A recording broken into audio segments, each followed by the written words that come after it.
नमस्कार मेरे दोस्तों, कैसे हैं आप सब। आशा करता हूँ हम स्वस्थ होंगे, मस्त होंगे, व्यस्त होंगे। तो चलिए आज हम देखते हैं झारखंड के प्रमुख औद्योगिक धंधे का पार्ट 2, क्योंकि पार्ट 1 हम लोगों ने कल पढ़ लिया था। अगर आप लोगों ने नहीं पढ़ा ना तो ऊपर जो आई बटन दिख रहा है ना उस पर क्लिक करिए और पहले पार्ट 1 को देख के आइए, ठीक है। तब पार्ट 2 को देखिएगा, अच्छा समझ में आएगा, ठीक। तो चलिए स्टार्ट करते हैं हम। और ये सभी एग्ज़ाम के लिए इंपॉर्टेंट है, चाहे झारखंड में कोई भी एग्ज़ाम हो, चाहे वो जेएसएससी हो या फिर जेपीएससी हो, सभी के लिए उपयोगी है। अगर आप भी हमारे साथ जुड़ के जेपीएससी की तैयारी करना चाहते हैं तो आज ही हमारे स्टडी टेबल चैनल को आप सब्सक्राइब कर सकते हैं, लाइक कर सकते हैं, ठीक है। हम यहाँ जेपीएससी सिलेबस के आधारित सभी टॉपिक को कवर कर रहे हैं, ठीक। तो चलिए, अगर आपके पास समय कम है या फिर आप जॉब करते हैं तो आप मेरे हैंड रिटन नोट्स भी ले सकते हैं, ठीक है। बहुत ही उम्दा तरीक़ों से मेरे हैंड रिटन नोट्स बनाया गया है और मैं गारंटी देता हूँ कि अगर मेरे आप हैंड रिटन नोट्स को लेकर और मेरा वीडियो देखकर पढ़ेंगे तो आपका पेपर 2 आराम से क्लियर हो जाएगा, ठीक है। बस अब आपको रिवीजन करना पड़ेगा, ठीक ना। ये नहीं कि मैं एक लिया पेपर पढ़ लिया एक बार, रिवीजन ही नहीं कर रहा हूँ तो बहुत प्रॉब्लम हो जाएगा, ठीक है। तो चलिए, अगर आपको ज़रूरत होगा तो आप मेरे इस नंबर पे कॉल करके मंगा सकते हैं, ठीक है। तो चलिए स्टार्ट करते हैं पार्ट 2, ठीक है, झारखंड के प्रमुख औद्योगिक धंधे। चलिए, तो आज हम देखते हैं झारखंड इंजीनियरिंग कॉरपोरेशन, ठीक है। इंजीनियरिंग उद्योग के बारे में हम पढ़ेंगे। हम लोगों ने ऊपर जो पार्ट 1 था उसमें बहुत सारे उद्योगों को पढ़ लिया था। अगर आप लोगों ने नहीं देखा है तो आई बटन पर क्लिक करिए, आप पहले पार्ट को देख लीजिए, ठीक है। दूसरे पार्ट में हम इंजीनियरिंग उद्योग को पढ़ रहे हैं। देखा जाए तो झारखंड के बड़े उद्योगों में इंजीनियरिंग उद्योगों का भी बहुत बड़ा योगदान है, ठीक है। तो चलिए हम देखते हैं, आज है भी इंजीनियरिंग कॉरपोरेशन जो हटिया में स्थित है उसके बारे में पढ़ते हैं। अगर देखा जाए तो ये कहाँ है, एचईसी कहाँ है, तो हटिया में है, ठीक है। इसकी स्थापना कब की गई? इसकी स्थापना 1958 में की गई। किसकी सहायता से? तो रूस एवं चेकोस्लोवाकिया की सहायता से। याद रखिएगा, किसकी सहायता से? रूस एवं चेकोस्लोवाकिया की सहायता से 1958 में हटिया नामक स्थान पे एचईसी की स्थापना की गई, ठीक है, याद रखिएगा। और जो उत्पादन है, उत्पादन कब स्टार्ट हुआ था? उत्पादन 1964 में स्टार्ट हो गया था, ठीक है। आपको याद रखना है, ठीक है। सबका कब स्थापना हुआ, कब उसका उत्पादन हुआ। जैसे कि अगर मैं दिखाऊँ, अगर मैं आपको बताऊँ तो टाटा स्टील 1907 में, 7 में इसकी स्थापना हुई।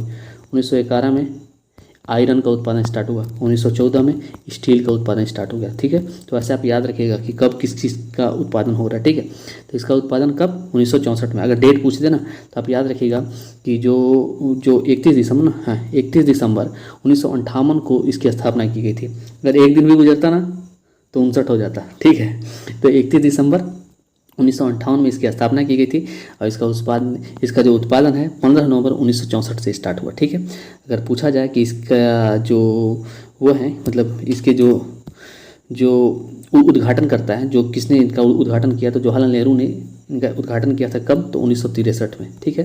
वैसे पूछेगा नहीं कि उद्घाटन कब हुआ था, तो मैं ऐसे बता दिया आपको, थोड़ा नॉलेज रख लीजिए। 1963 में उद्घाटन हुआ था और इसे कारखानों का कारखाना कहा जाता है।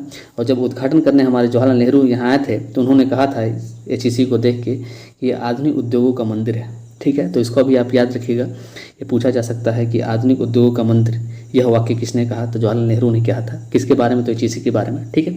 तो इतना आप ध्यान में रखिएगा, ठीक है।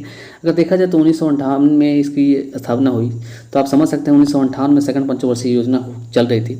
तो ये भी क्वेश्चन बन सकता है कि किस पंचवर्षीय योजना में इसकी स्थापना की गई। तो आप आराम से इसकी टिक लगा सकते हैं, जो सेकंड पंचवर्षीय योजना में इसकी स्थापना की गई, ठीक है।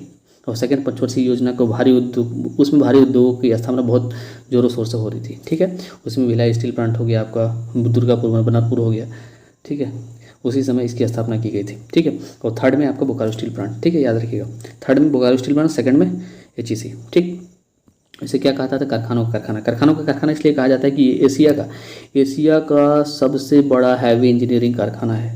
मैं भारत की बात नहीं कर रहा हूँ मेरे दोस्त, एशिया का, इसीलिए इसको कारखानों का कारखाना कहा जाता है, ठीक है। अब चलिए अगर देखते हैं कि यहाँ पे किस चीज़ का उत्पादन होता है, क्या क्या बनता है। तो यहाँ स्टील भी बनता है, खनन के जो कल पुर्जे हैं वो भी बनते हैं, रेलवे के भी कल पुर्जे बनते हैं, बिजली बनते हैं, बिजली के जो भी बिजली में सामान लगता है उसके भी कल पुर्जे बनते हैं। अगर देखिए अंतरिक्ष अनुसंधान जो PSLV SSLV जो लॉन्चिंग डिवाइस है ना, उसके भी कल पुर्जे यहीं से बन के जाते हैं, उतने बड़े बड़े, ठीक है, परमाणु, ठीक है। और देखा जाए तो सबके कल पुर्जों की जो आपूर्ति होती है ना, बड़े बड़े उद्योगों में जो कल पुर्जे की आपूर्ति होती है किसके द्वारा होता है? तो हैवी इंजीनियरिंग। जितना भी हैवी सामान बनाना होगा कहाँ बनेगा? तो एचईसी में बनेगा, ठीक है। इसको आप याद रखिएगा। अब चलिए देखते हैं हम कि एचईसी की 3 शाखाएं हैं, ठीक है। 3 शाखाओं में एचईसी काम करता है, इसको आप देखिए, ठीक। तो चलिए हम देखते हैं कि 3 शाखाएँ कौन कौन से हैं इसकी। तो पहले में आ जाता है हैवी मशीन बिल्डिंग प्लांट, ठीक है। दूसरा कौन? तो हैवी मशीन टूल प्लांट। और तीसरा फाउंड्री फोर्ज प्लांट। ठीक है, तीनों को याद रखिएगा। ये पूछता है कि तीनों की स्थापना में किसका योगदान था। ठीक है, ये इससे हमेशा क्वेश्चन बनते हैं। देखा जाए तो आपको देखिए, तो अगर हैवी मशीन बिल्डिंग प्लांट पूछे तो इसकी सहायता किसकी सहायता से बना था, तो रसिया की सहायता से बना था। इसको याद रखना है, रसिया की सहायता से बना था ये। ठीक है, हैवी मशीन बिल्डिंग प्लांट किसकी सहायता से, तो रसिया की सहायता से।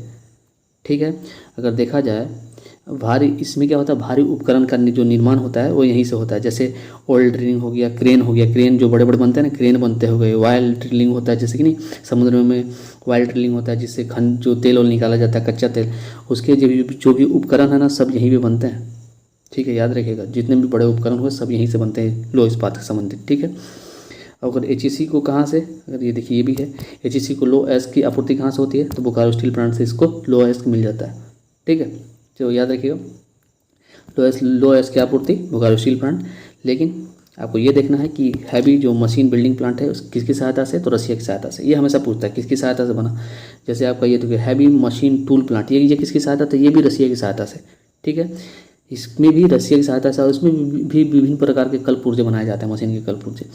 लेकिन अगर देखा जाए तो जो थर्ड शाखा है, जैसे फाउंड्री फोर्स, ये किसकी सहायता से बनाया गया, तो ये चेकोस्लोवाकिया की सहायता से बनाया गया। तो इसमें भारी कन्फ्यूजन होता है, इसको आप देख लीजिएगा। ठीक है, आपको बस इतना ही याद रखना है, एच। ठीक है, एच वाला जो भी है, ठीक है, वो किसकी सहायता से, तो रसिया की सहायता से। और ये क्या है, एफ से इसका स्टार्ट है, तो फाउंड्री फोर्स प्लांट, ये किसकी सहायता से, तो चेकोस्लोवाकिया की सहायता से। बस इतना याद रखिए, एच वाला किसकी सहायता से, तो रसिया की सहायता से, और एफ वाला किसकी सहायता से, तो चेकोस्लोवाकिया की सहायता से। ठीक है, अब याद हो गया होगा। ठीक है, आराम से याद कर सकते, बस ट्रिक लगाइए यार, कभी कभी ट्रिक काम करता है। ठीक है, आप बहुत भारी भारी चीज़ों को ट्रिक के माध्यम से एकदम यूँ आसानी से याद कर सकते हैं, क्योंकि आपको तो एग्ज़ाम निकालना है। अगर आपको याद नहीं भी होता है, एग्ज़ाम से एक दिन पहले देख लीजिए, पूरा आपको याद रहेगा। ठीक है, कभी कभी मैं भी देखता हूँ ना, जैसे कि हो गया ना, जैसे अगर जीके की बात करें, तो जो प्रेजेंट जो मुख्यमंत्री होते हैं, राज्यपाल होते हैं, उसका जो होता है ना, उसको मैं एक दिन पहले देखता हूँ। तो अभी एक दिन पहले देखिए, वो याद रखता है। बस ट्रिक देख लीजिए, एक दिन पहले वो ट्रिक याद रहता है, दूसरे दिन आराम से बन जाएगा। ठीक है, तो जो हमें एक दिन पहले ना, उसका आप लिस्ट बना लीजिए कि एक दिन पहले हमें क्या क्या देखना है, कौन कौन से ट्रिक देखने हैं। ठीक है, स्मार्ट तरीके से पढ़िए दोस्त, स्मार्ट तरीके से पूरा पॉइंट टू पॉइंट पढ़िए। जैसे देख रहे हैं मैंने पूरा पॉइंट टू पॉइंट बनाया, तो उतना ही पढ़िए जितना जरूरी है, जितना क्वेश्चन पूछता है। फालतू को पढ़ने से क्या मतलब यार, बहुत सारे क्वेश्चन है फालतू में। ठीक है, हमें स्मार्ट तरीके, देखो रिजल्ट उसी का होता है जो स्मार्ट तरीके से पढ़ता है। ठीक है, सिलेबस के अनुसार स्मार्ट तरीके से पढ़िए, पॉइंट टू पॉइंट नोट करिए। ठीक है, उतना स्टोरी पढ़ने का कोई मतलब नहीं कि कहाँ होता है, कहाँ से तेल मिलता है, कहाँ से कहाँ जाता है। ठीक है, तो देख सकते हैं हम ये जो फाउंड्री फोर्स है किसकी सहायता से, जो चेकोस्लोवाकिया की सहायता से बना है। और इसमें भी भारी जो मशीन है उसके उपकरण का निर्माण किया जाता है, जैसे बॉयलर हो गया। ठीक है, बॉयलर हो गया, जो जैसे कि PSLV SSLV की जो कल पुर्जे हो गए, सब यहीं से बनते हैं। ठीक है, याद रखिएगा। जैसे एक नया पुराना बॉयलर है, उसको गला के नया बॉयलर बनाना है, तो सब यहीं पे बनेगा। ठीक है, याद रखिएगा। और मैं आपको एक ठो बहुत ही इंपॉर्टेंट है कि HEC के परिसर में जो उसके बीच में क्या स्थित है, तो golden rich ship building and engineering limited, ये कहाँ स्थित है, तो ये स्थित है जो HEC का जो ग्राउंड है, HEC का जो कारखाना का सबसे बड़ा ग्राउंड है, जो उनका जो क्षेत्र है उसके बीच में ये अवस्थित है, उसके परिसर के बीच में अवस्थित है। कौन, golden rich builders and engineering limited. ठीक है, यहाँ क्या होता है भाई, तो यहाँ पे जहाज का इंजन एवं डीजल इंजन बनाया जाता है। याद रखिएगा, पूछ दिया जाएगा कि जहाज का इंजन किसके द्वारा बनाया जाता है, तो गार्डन रिच शिप बिल्डर्स एवं इंजीनियरिंग के द्वारा। ठीक है, याद रखिएगा। तो ये कहाँ स्थित है, तो ये HEC के परिसर में स्थित है। ये भी क्वेश्चन बन सकता है, HEC के परिसर में कौन सा जो प्राइवेट लिमिटेड है इंजीनियरिंग उद्योग अवस्थित है, तो इसको भी आप टिक कर सकते हैं। क्या बनता है यहाँ, जहाज का इंजन बन जाएगा और डीजल इंजन बन जाएगा, मतलब इंजन का कार्यक्रम यहाँ होता है। ठीक है, नेक्स्ट क्या है, कोयला उद्योग। ठीक है, हम जानते हैं कि जो हमारा राज्य है झारखंड है, वो कोयले के क्षेत्र में सबसे अग्रणी राज्य है। ठीक है, अगर उत्पादन की दृष्टि से हम बात करें तो पूरे भारत का 1/3 कोयला स्वयं हमारा राज्य झारखंड उत्पादित करता है। अगर भंडारण की दृष्टि से बात करूं तो पूरे भारत का 26.16% कोयला स्वयं हमारा राज्य झारखंड रखता है। ठीक है, जिससे हम समझ सकते हैं कि जो हमारा राज्य झारखंड है कोयले के क्षेत्र में सभी राज्यों की तुलना में सबसे ऊपर है। ठीक है, तो हम देखते हैं कि झारखंड में सबसे पहले जो कोयला निकालने का काम किसके द्वारा किया गया, तो बंगाल कोल कंपनी के द्वारा किया गया। ये क्वेश्चन हमेशा बनता है कि झारखंड में सबसे पहले कोयला निकालने का कार्य किसके द्वारा किया गया, तो किसके द्वारा किया गया, तो बंगाल कोल कंपनी के द्वारा किया गया। इसको आप याद रखिएगा, बहुत इम्पोर्टेंट है। और हम जानते हैं कि हमारे यहाँ कोयले का उत्पादन कहाँ होता है सबसे ज़्यादा, तो दामोदर घाटी क्षेत्र में जो गोंडवाना लैंड की क्रम की चट्टानें हैं, यहाँ सबसे ज़्यादा कोयले का उत्पादन होता है।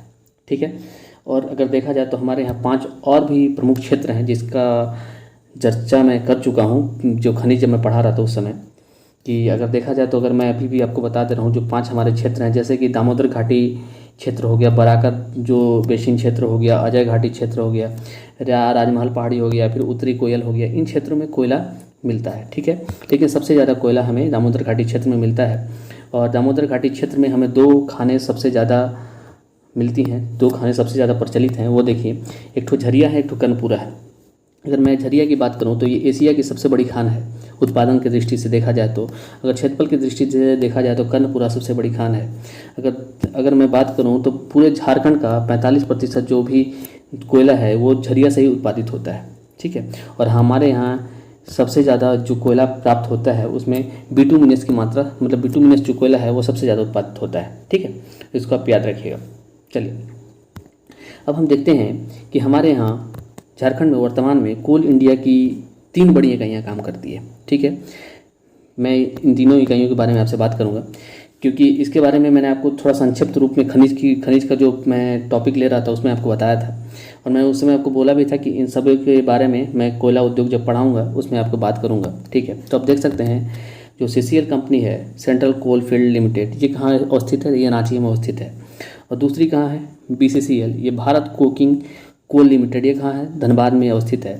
और तीसरी कौन है, ECL, मतलब ईस्टर्न कोल फील्ड लिमिटेड, ये कहाँ है, तो ये राजमहल में अवस्थित है। ठीक है, तो इसको आप याद कर सकते हैं कि हमारे यहाँ कोल इंडिया के 3 जो इकाइयाँ हैं वो कहाँ है, एक राजमहल में है जिसको हम ईस्टर्न कोल फील्ड लिमिटेड कहते हैं, दूसरा जिसको कोयला नगरी कहा जाता है धनबाद, वहाँ स्थित है BCCL, Bharat coking coal limited. ठीक है, और तीसरा कहाँ है, तो ये हमारा रांची का क्षेत्र है जहाँ पे CCL, ठीक है, अवस्थित है, central coal field limited Ranchi. इसे आप याद रखिएगा, हमारे यहाँ कोल फील्ड की बस 3 इकाइयाँ अवस्थित है। ठीक है, चलिए नेक्स्ट पॉइंट क्या है, केंद्रीय खनन अनुसंधान केंद्र धनबाद में स्थित है। जी हाँ, हमारे यहाँ केंद्रीय अनुसंधान केंद्र, खनन अनुसंधान केंद्र की स्थापना की गई किसके लिए, तो कोयला उद्योग के लिए। कब की गई, तो 1916 में की गई। किसके द्वारा की गई, तो लॉर्ड इरविन के द्वारा की गई, जिसे हम वर्तमान में IISM धनबाद के रूप में जानते हैं, और इसी IISM धनबाद को 2016 में IIT का दर्जा दिया गया। ठीक है, तो इसको भी आप याद रखिएगा। ठीक है, और कुछ परियोजना है जिसे मैंने आपको खनिज के चैप्टर में पढ़ाया था, आप देख सकते हैं, जैसे सोवियत संघ के द्वारा जो संचालित परियोजना है, जैसे झरिया क्षेत्र है। ठीक है, और जो सीता नाला विकास परियोजना है, ये भी कहाँ किसके द्वारा चलाई जा रही है, तो सोवियत संघ के द्वारा। ठीक है, याद रखिए, झरिया क्षेत्र परियोजना और सीता नाला परियोजना किसके सहायता से, तो सोवियत संघ की सहायता से। अगर वर्ल्ड बैंक की सहायता से कौन सा, तो झरिया कोकिंग कोल परियोजना, दामोदर परियोजना, रजरप्पा परियोजना, राजमहल परियोजना और करतास परियोजना। ठीक है, ये 5 परियोजनाएं किसके द्वारा चलाई जा रही है, तो वर्ल्ड बैंक के द्वारा चलाई जा रही है। ठीक है, इन सभी योजनाओं के बारे में मैं बात कर चुका हूँ खनिज के चैप्टर में।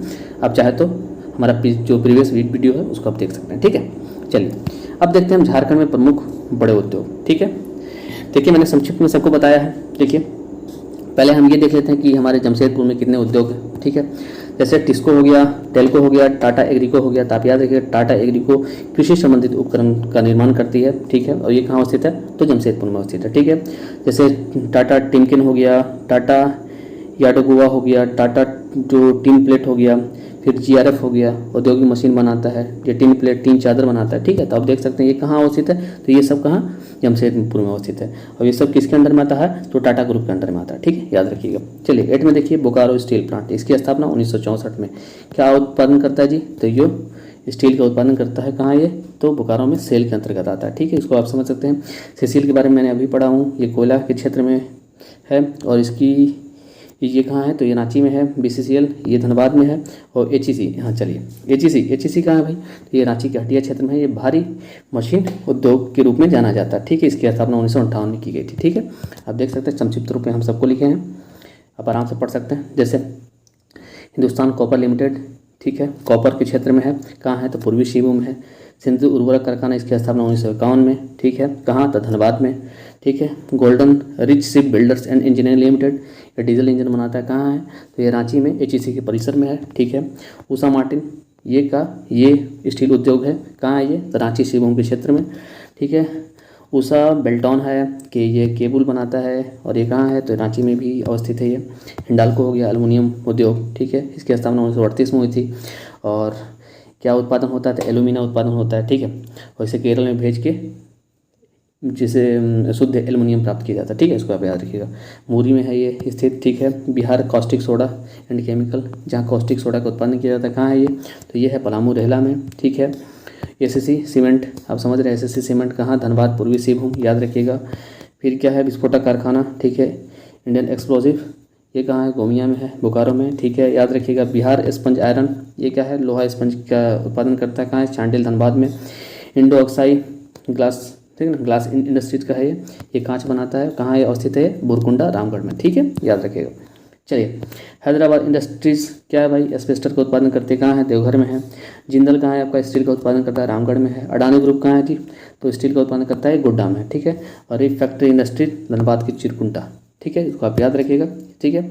अब चलिए हम देखते हैं झारखंड में लघु उद्योग। हम लोगों ने बड़े उद्योग को देख लिया, अब हम लघु उद्योग के बारे में पढ़ेंगे, ठीक है। चलिए, लघु उद्योग हमारे क्षेत्र में बहुत तेज़ी से फैल रहा है, और ये बहुत अच्छा भी है क्योंकि इससे रोज़गार भी मिलता है, और जो किसानों की आय है वो भी विकसित होती है, ठीक है, और उनका जो जीवन प्रत्याशा है वो भी ऊपर उठता है, और उनका लाइफ ऑफ स्टैंडर्ड भी बढ़ता है। तो लघु उद्योग को, कुटीर उद्योगों को बढ़ावा देने के लिए सरकार बहुत सारे कार्य कर रही है। साथ में हमारे केंद्र सरकार भी कार्य कर रही है, और राज्य सरकार भी बहुत सारे कार्यक्रम चला रही है, ठीक है। तो उसके बारे में हम देखते हैं कि सर्वाधिक जो लघु उद्योग हैं वो कहाँ हैं, तो रांची में स्थापित किए गए हैं, और सेकंड नंबर में देखा जाए तो हजारीबाग में, ठीक है। तो पूछा जाए कि झारखंड में लघु उद्योग और के क्षेत्र में कौन सा हमारा जिला अग्रणीय है, तो रांची है, और सेकंड नंबर पर हजारीबाग है, ठीक है। यहाँ पे सबसे ज़्यादा लघु एवं कुटीर उद्योग स्थापित किए गए हैं, ठीक है। इसका जो मुख्य उद्देश्य है मैंने आपको बताया, इसका मुख्य उद्देश्य अगर देखा जाए तो राजस्व को बढ़ाना, गरीबी कम करना, बेरोजगारी को कम करना, और प्रति व्यक्ति आय को बढ़ाना, सामाजिक आर्थिक जो विकास है उसको करना, और मेड इन इंडिया को बढ़ावा देना, ठीक है। इसको भी आप याद रख सकते हैं, ठीक। चलिए, अब हम देखते हैं कि लघु उद्योग के क्षेत्र में सबसे पहले आता है वन संसाधन, ठीक है, वन संसाधन पर आधारित उद्योग, ठीक है। तो चलिए देखते हैं हम, जैसे कि वन संसाधन पर आधारित उद्योग कौन कौन से हो सकते हैं, जैसे लाह उद्योग, ठीक है। लाह उद्योग में हमारा 50% जो लाह का उत्पादन होता है हमारा राज्य स्वयं झारखंड उत्पादित करता है, जिसमें बहुत सारे लोगों को जो ट्राइबल्स हैं उनको रोजगार मिलता है, समझ सकते हैं। जैसे तेंदुपत्ता उद्योग हो गया, ठीक है, इसमें भी ट्राइबल को रोजगार मिलता है, जिससे उनमें आमदनी होती है, साथ में सरकार की भी आमदनी होती है, समझ सकते हैं। उसी प्रकार रेशम एवं तसर उद्योग है, जिसमें अगर देखा जाए 60% उत्पादन कौन करता है, तो हमारा राज्य झारखंड करता है रेशम का उत्पादन। बीड़ी उद्योग हो गया, कांचाई भाषा में है। लकड़ी उद्योग, जिसमें हम फर्नीचर बना सकते हैं, लकड़ी को चीर सकते हैं, खिलौना बना सकते हैं, लकड़ी के बहुत सारे सामान बनते हैं, ठीक है। तो लकड़ी उद्योग भी हो गया। कागज उद्योग भी हो गया, क्योंकि हमारे यहाँ जंगल भी बहुत पर्याप्त मात्रा में है, समझ रहे हैं ना। ये छोटे जो उद्योग हैं ये वन पर आधारित उद्योग है, ठीक है, जिसके द्वारा सरकार जो गरीब हैं, जो ट्राइबल्स हैं, उनकी सहायता करती है और उनकी आमदनी को बढ़ाती है, और साथ में बेरोजगारी को कम करती है, ठीक है। दूसरा उद्योग आता है खाद्य प्रसंस्करण उद्योग, ठीक है। इसमें देखिए जैसे कि आ जाता है कि ये रांची के जो क्षेत्र है ना, उधर के क्षेत्र में खाद्य प्रसंस्करण उद्योग है ना, वो ज़्यादा मात्रा में फैला हुआ है। जैसे सब्जी का उत्पादन करना, पापड़ बनाना, ठीक है, दूध से निर्मित जैसे कि दही हो गया, मिठाई हो गया, मेवा हो गया, ये सब बनाना। अगर देखा जाए तो डेयरी प्रसंस्करण में सबसे आगे कौन है, तो कोडरमा और रांची, ठीक है। तो इसको आप याद रखिएगा। जैसे चटनी का हो गया, चटनी उद्योग, चटनी घर में बनाते हैं ना, चटनी बना लिया, चटनी को पैक कर लिया और बेच दिए। जैसे अचार हो गया, मुरब्बा हो गया, ठीक है, ये सब आधारित उद्योग है जो छोटे उद्योगों की श्रेणी में आते हैं और खाद्य प्रसंस्करण के उद्योग की श्रेणी में आते हैं, ठीक है। इसको आप याद रखिएगा, ठीक। इसमें कुछ याद करने वाला चीज़ नहीं है, ये अगर मेंस में पूछ दिया जाए तो उसके लिए बेस्ट है। मेंस में आप ऐसे लिख के बता सकते हो कि हाँ वन आधारित जो उद्योग हैं वो कौन कौन से हैं, जो खाद्य प्रसंस्करण उद्योग हैं वो कौन कौन से हैं, सूती उद्योग कौन कौन से हैं, वस्त्र उद्योग कौन कौन से हैं, तो ये सब बता सकते हो, ठीक है। तो मेंस में इसका ज़्यादा उपयोग किया जाएगा। ऐसे मेरे को नहीं लगता कि पीटी में आपसे एक भी क्वेश्चन पूछा जाएगा, लेकिन फिर भी आप पढ़ लीजिए, ठीक है, दोनों में काम कर जाएगा, ठीक। तो देखिए सूती वस्त्र उद्योग, ठीक है, विशेषकर जनजातियों के द्वारा जो निर्मित कपड़े होते हैं, ठीक है, उनके द्वारा जो उत्पादित जो कपड़े हैं और कपड़े को उत्पादन में जो उद्योग लगाया जाता है, जिसे हम सूती वस्त्र उद्योग के नाम से जानते हैं। इसके देखा जाए तो अगर हमारे झारखंड में देखा जाए तो सूत कारखाना कहाँ खोला गया, तो उरमाझी गाँव में खोला गया हथकरघा के द्वारा, ठीक है। हथकरघा के द्वारा वहाँ क्या किया जाता है, तो सूत काटना और सूत के कपड़े उपड़े बनाने का कार्यक्रम किया जाता है, ठीक है। कहाँ, तो उरमाझी में, ठीक। अब देखिए उसी के क्षेत्र में कहाँ एक छोटा Nagpur regional handloom worker society की स्थापना की गई है कहाँ, तो इरवा रांची में, ठीक है, इसको भी आप याद रखिएगा, इससे क्वेश्चन बन सकते हैं, ठीक है। सूत कारखाना कहाँ है, तो और माझी में गाँव में, ठीक है। और छोटा रीजनल हैंडलूम जो वर्कर्स जो सोसाइटी है वो कहाँ है, तो इरवा रांची में, तो इससे क्वेश्चन बन सकते हैं, ये दोनों का आप याद रखिएगा, ठीक है। चलिए अब वस्त्र उद्योग में आप समझ रहे सिलाई बढ़ाई कढ़ाई, ठीक है। तो चलिए अन्य उद्योग में जैसे चम्र उद्योग हो गया, जो चमड़ा उमड़ा का होता है, साबुन बनाना, चूड़ियाँ बनाना, अगरबत्ती बनाना, मोमबत्ती, शहद इकट्ठा, समझ रहे हैं ना आप, इस टाइप ये अन्य उद्योगों की श्रेणी में आ जाते हैं, ठीक है। लिखिए, मेरा लगता है क्लोज।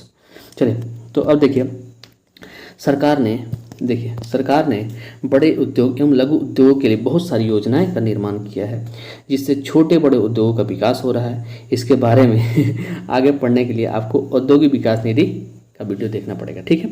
चलिए मैं औद्योगिक विकास नीति अभी इस वीडियो के बाद दूसरे दिन से स्टार्ट करूंगा, उसको आप पढ़िए, उसमें आपको मालूम चलेगा कि सरकार क्या क्या परियोजनाएं ला रही हैं, क्या क्या काम कर रही हैं, ठीक है।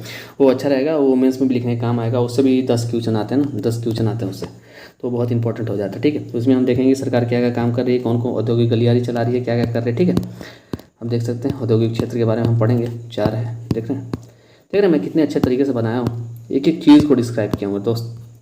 अगर आप चाहते हैं इस टाइप से पढ़ना और हमारा नोट्स लेना तो आप हमारे नंबर पर कॉल कर सकते हैं। मेरा नंबर है 7992301884, ठीक है। और अगर मेरे साथ जुड़ के पढ़ना चाहते हैं तो आज ही हमारे स्टडी टेबल चैनल को आप सब्सक्राइब कर सकते हैं। हम जेपीएससी आधारित सिलेबस के अनुसार पढ़ाते हैं। तो चलिए हम मिलते हैं आपको कल, ठीक है।